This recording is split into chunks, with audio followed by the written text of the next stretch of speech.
because they feel that it's their job to bring other people to justice, like they're an authority figure of some sort. Those are the people who will have a much harder time figuring out why they harbor so much inner hatred and resentment. They don't seem to realize that it's just another form of this same exact hatred. So to keep from facing our inner demons consistently, what do? When we begin to realize, hey, wait a minute, maybe it's not alright to inflict harm on any other living thing, then the ego has to come up with a more esoteric form of cruelty to trick us into displaying the same form of self-hatred, the same indignant attitude, but just in another way and towards another group of people. But the emptiness will always find a way back in, and people will always start to feel restless again, no matter how many times they transfer blame to yet another person or yet another group. We need chaos in our lives. We crave destruction. We beg for catastrophe. Because if we don't have these things to act as a form of exorcism or a catalyst for us, we start to notice these things in ourselves, and that's what we don't want. You see, we can deal with wars. We can deal with terrorism. We can deal with stock market collapse and economic collapse. We can deal with these things. But once we start to notice this chaos within ourselves, that's what we're really afraid of. We'll take 1,000,000 September 11ths over one moment of true insight towards our self-hate.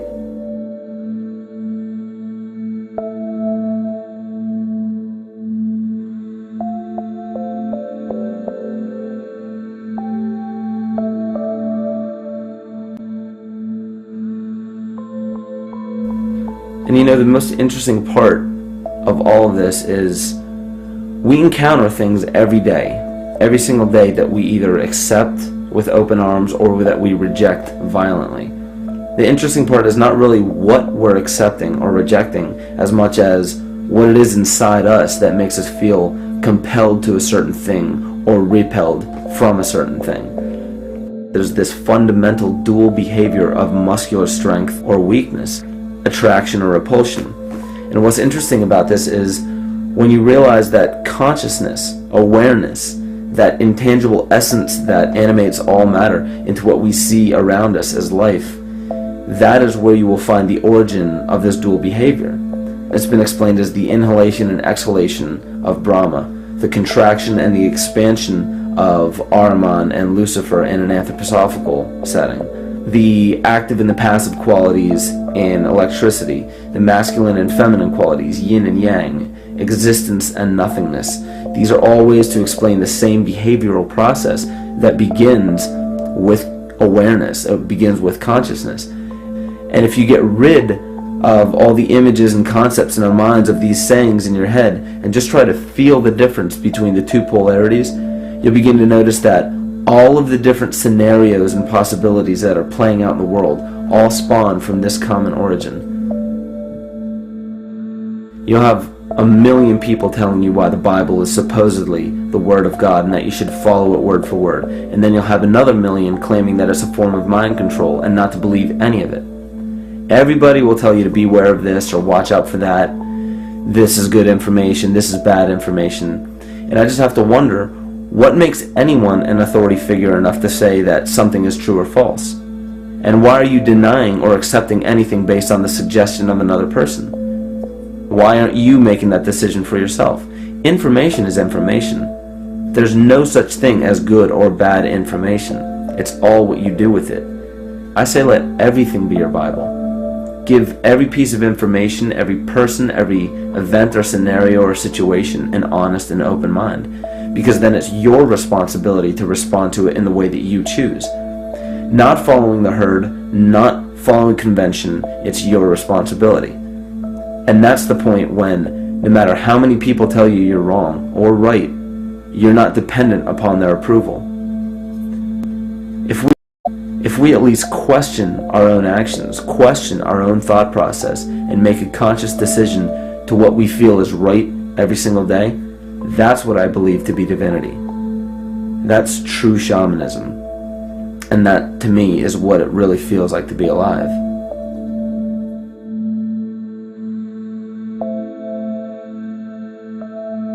In this conscious, living universe, there are no laws of nature, just habits.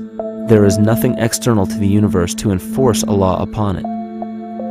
The illusion of a fixed law of nature is only the result of there being no need for that habit to be broken. When habits need to be broken to ensure the survival of the organism, we see this event in nature and call it evolution.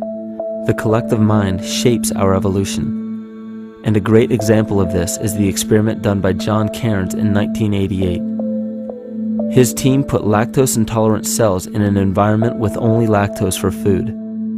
Under a law of nature, every one of these lactose-intolerant cells would have died. But surprisingly, they all survived.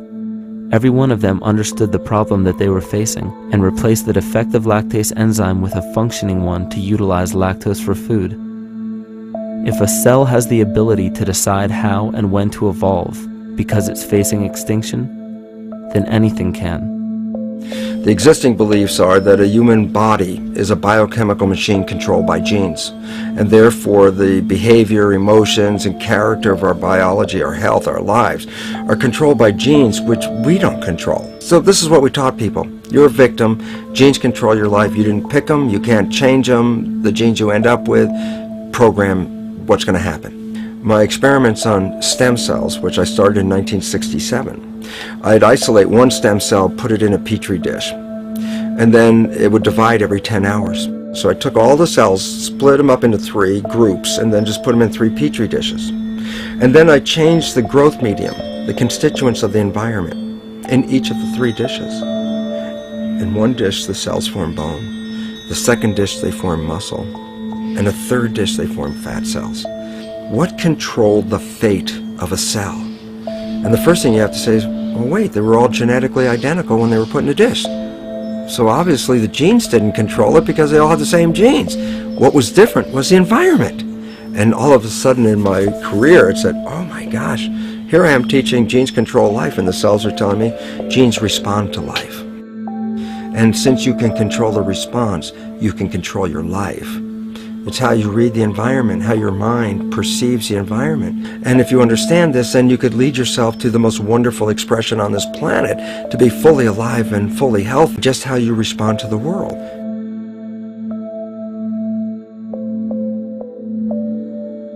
In the face of financial collapse across the world, political and religious wars raging tirelessly, and an ever-growing feeling of being lost and void of meaning, there is a great amount of energy being pushed to the surface of the collective mind.